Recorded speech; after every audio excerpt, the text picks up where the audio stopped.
কই তুমি এখানে দাও এই মাসের হিসাবটা দাও। কিসের হিসাব? কিসের হিসাব মানে? প্রতি মাসে তোমার সংসার চালানোর জন্য 20,000 টাকা দিই, সেই টাকার হিসাব দাও। ওই হিসাব আমি তোমার দিতে যাবো কেন? মানে আমি তোমার টাকা দিই সংসার চালানোর জন্য, তাই আমি সেই হিসাব নিতে পারি না? তুমি আমারে টাকা দাও, আমারে সংসার চালাতে, সেটা আমি চালাবো, সেটা তোমার আমি হিসাব দেবো কেন? আরে টাকাটা তো আমি তোমার দিছি, আমি তো বাড়ির কর্তা, আমি কি হিসাব নিতে পারি না? তুমি আমার হিসাবটা দাও যে তুমি কোথায় কোথায় কোন কোন জায়গায় কত টাকা খরচা করেছো, সেই হিসাব দাও। তুমি হিসাব নেবা তাই? হ্যাঁ। নাও তাই লেখো। হ্যাঁ বলো। মুদিখানা 5,000, মুদিখানা 5,000, কারেন্ট বিল 3,000, কারেন্টের বিল 3,000। হ্যাঁ এই কারেন্টের বিল তো আমি দিই, কারেন্টের বিল তো আমি দিই। ও ওটা তুমি দাও না?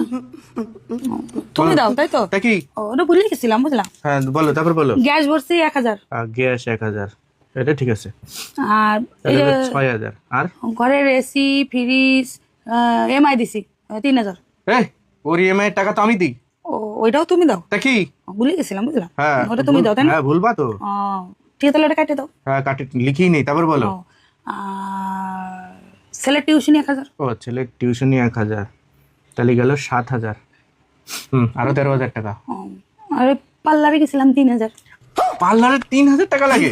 ও মা, আজকাল পার্লারে না গেলে কিছু হয় না, বোঝো না? পাড়ার বিটির সাথে পাল্লা দেবো কি করে? ঠিক আছে বুঝেছি। পার্লারে যদি 3,000 হয় তাহলে হচ্ছে তোমার 10,000, আর 10,000 টাকার হিসাব দাও। কিসের জন্য 10,000 টাকা হিসাব দেবো? ও মা, তো তুমি হিসাব দিবা না 10,000 কোথায় কি খরচ করছো দাও বলো। তুমি আমার টাকা দিছো, আমি যেভাবে হোক না কেন সংসার চালাচ্ছি। 10,000 টাকার কিসে হিসাব দেবো? তুমি হিসাব চাইছো, আমি তোমার হিসাব দিছি। আমি আর বাদ বাকি টাকার হিসাব দিতে পারবো না। আর কি ছাড়ো, কোথায় রেখেছো 10,000 টাকা দাও। তুমি কি আমার অবিশ্বাস করো নাকি? না এখানে অবিশ্বাসে কিছু আসছে না, বিশ্বাস অবিশ্বাসে তাহলে কি? তোমার কাছে টাকার হিসাব চাচ্ছ তুমি তো কেন? হিসাব দিতে পারছো না 10,000। তুমি আমার বিশ্বাস করো না, তাই তুমি আজকে খাতা কলম নিয়ে এসো হিসাব করতে। ভালো হয়েছে বুঝেছি, কোথায় রাখেছো 10,000 টাকা দাও। দিতেই হবে। তাই কি? দাও দাও, আমার টাকা তুমি আমার দিবা না কারে দিবা? দাও দাও দাও। বিছনার তলায় লুকায় রেখেছি মাল। এই না, এনে 30,000 আছে। 30,000? তার মানে 3 মাস ধরে তুমি 10 করে গায়েব করছো তাই তো? সর্বনাশ। আরে বাড়ির বউ হয় কি করতি, টাকা পয়সা গুছাই রাখে। তোমার কথা, তোমার কাছে দিদি সবই তো খরচা করে দিবা। ওই জন্য আমি একটু একটু করে গুছাই রাখেছি। গুছাইছি বলেই তোমার আজকে হাতে 30,000 টাকা দিতে পারছি। ঠিক আছে নাও ধরো।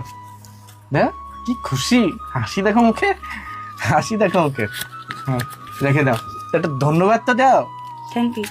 কোন ধরনের? এটা চুমু দাও তো। সরে যাও কিন্তু। ঠিক আছে রেখে দাও। তুমি আর এখন আমার একটু ভালোবাসো না, সারা দিন মোবাইলের মধ্যে মুখ গুজে বসে থাকো। আরে কি বলো, একটু আগে যখন চা দিতে আসলে তোমাকে জড়িয়ে ধরলাম, আদর করলাম, কত চুমু খেলাম, আর কি চাই বলো? কি একটু আগে তো মালতী আমার শাড়ি পরে চা দিতে আসছিল, তার মানে তুমি মালতীর সাথে